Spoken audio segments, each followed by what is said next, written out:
নমস্কার। শুরু করছি আজকের আলোচনা।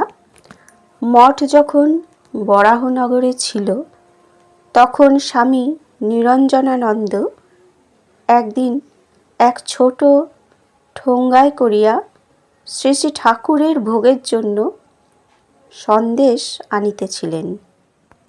তখন কোনো দরিদ্র রমণী একটি ছোট ছেলেকে কোলে করিয়া রাস্তা দিয়া যাইতেছিল। ছেলেটি স্বামী নিরঞ্জনানন্দ মহারাজের হাতে খাবারের ঠোঙ্গা দেখিয়া কাঁদিয়া উঠিল। আমি সন্দেশ খাব।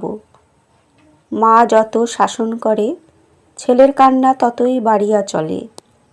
দেখিয়াই স্বামী নিরঞ্জনানন্দ সন্দেশগুলি ছেলেটির সম্মুখে ধরিয়া বলিলেন, খাও বাবা, খাও।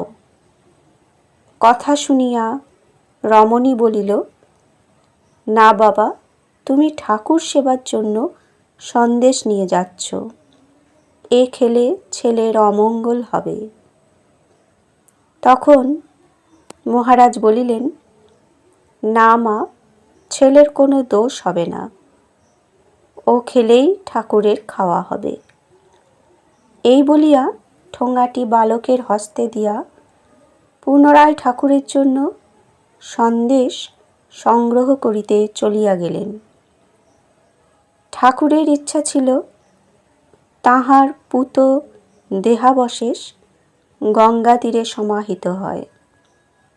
কিন্তু প্রবীণগণ যখন স্থির করিলেন যে উহা কাঁকুরগাছিতে রামবাবুর উদ্যানে লইয়া যাওয়া হইবে, তখন কপর্দকহীন যুবক ভক্তগণ অন্য কোনো পথ না দেখিয়া আপাতত ঠাকুরের ব্যবহৃত দ্রব্যাদি সযত্নে রক্ষার জন্য বলরাম ভবনে পাঠাইয়া দিলেন এবং অতঃপর চিতাবশেষও যাহাতে হস্তচ্যুত না হয় তাহার উপায় উদ্ভাবনে যত্নপর হইলেন। প্রবীণ ও নবীনদের এই মত দ্বৈধস্থলে মধ্যস্থ নরেন্দ্র অবশ্য প্রবীণদের দিকেই মত দিয়া তখনকার মতো বিরোধের মীমাংসা করিলেন।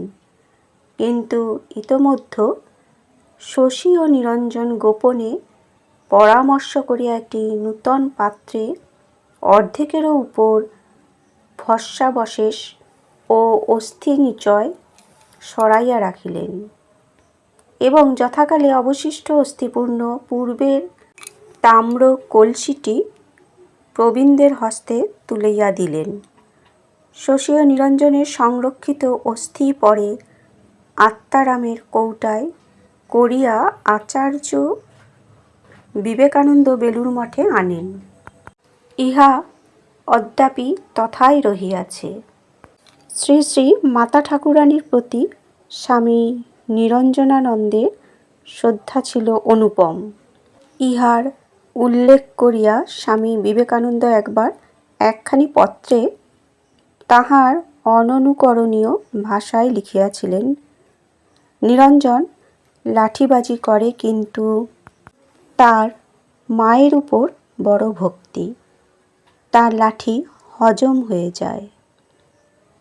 বস্তুত এই ডানপিটে মানুষটির অন্তঃস্থল যে কত কোমল, কত ভক্তি শ্রদ্ধায় পরিপূর্ণ ছিল তাহা কেহ বাহির হইতে বুঝিতে পারিত না।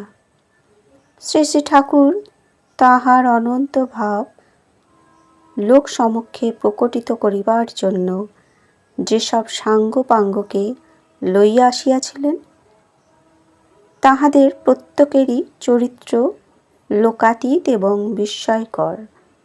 অতএব ব্যাহত কঠোর হৃদয় স্বামী নিরঞ্জন মহারাজের হৃদয়ে কোথায় কোন দেবদুর্লভ ভাব আত্মগোপন করিয়াছিল তাহা আমরা বুঝিব কিরূপে। তাহার মাতৃভক্তির কিঞ্চিৎ পরিচয় কবি গিরিশচন্দ্রের কথায় পাওয়া যায়। তখনকার দিনে অনেক ভক্তই শ্রী শ্রী মাকে শুধু গুরুপত্নী রূপে জানিতেন, জগজ্জননী রূপে তিনি তখনও অনেকের হৃদয়ে আবির্ভূতা হন নাই। ওই সময় জনৈক ভক্ত শ্রীযুক্ত দানাকালীর গৃহে উপস্থিত হইয়া ঠাকুরের বিভিন্ন প্রকারের ছবি দেখিতে পাইলেও মায়ের ছবি না দেখার কারণ জিজ্ঞাসা করিলে দানাকালী ঠাকুরকে দেখাইয়া বলেন, ইনি আমার মা, ইনি আমার বাবা। এই ঘটনা উক্ত ভক্ত গিরিশচন্দ্রের নিকট নিবেদন করিলে তিনি বলেন, আমি কি প্রথমে মানতুম? নিরঞ্জনী আমার চোখ খুলে দিলে। বস্তুত ওই সময় অপর কেহ কেহ মায়ের স্বরূপ অবগত হইয়া থাকিলেও প্রকাশ্যে উহা প্রচার করিতেন না, মনে মনেই ওই ভাব পোষণ করিতেন। নিরঞ্জন মহারাজ কিন্তু সমস্ত কার্পণ্য বর্জন করিয়া ভক্তমহলে উহা বলিয়া বেড়াইতেন এবং আবশ্যক স্থলে যুক্তিতর্কের দ্বারা অপরকে স্বমতে আনিতেন। গিরিশচন্দ্র যখন পুত্রশোকে একান্ত বিহ্বল হইয়া কোনো অবলম্বন খুঁজিয়া বেড়াইতেছিলেন, তখন নিরঞ্জন মহারাজ তাহাকে এই অমোঘ ঔষধের সন্ধান দেন এবং পরে স্বয়ং তাহাকে লইয়া গিয়া কিছুদিন জয়রামবাটিতে মাতৃভবনে বাস করেন। গিরিশবাবুকে জয়রামবাটি লইয়া যাইবার সময় স্বামী সুবোধানন্দ এবং ব্রহ্মচারী কানাই হরিপদ প্রভৃতিও স্বামী নিরঞ্জনানন্দের সঙ্গী হইয়াছিলেন এবং তিনি সানন্দে সকলের সর্বপ্রকার বন্দোবস্তের দায়িত্ব গ্রহণ করিয়াছিলেন। তাহারা বর্ধমানের পথে উচালন ও কামারপুকুর হইয়া জয়রামবাটিতে উপস্থিত হন। তখন 15-16 দিন অবস্থানের পর নিরঞ্জন মহারাজ ও গিরিশবাবু ব্যতীত সকলে ফিরিয়া আসেন। গিরিশবাবু ও নিরঞ্জন মহারাজ আরও কিছুদিন তথায় ছিলেন। বন্ধুরা, আজকের আলোচনা এখানেই শেষ করলাম। ধন্যবাদ।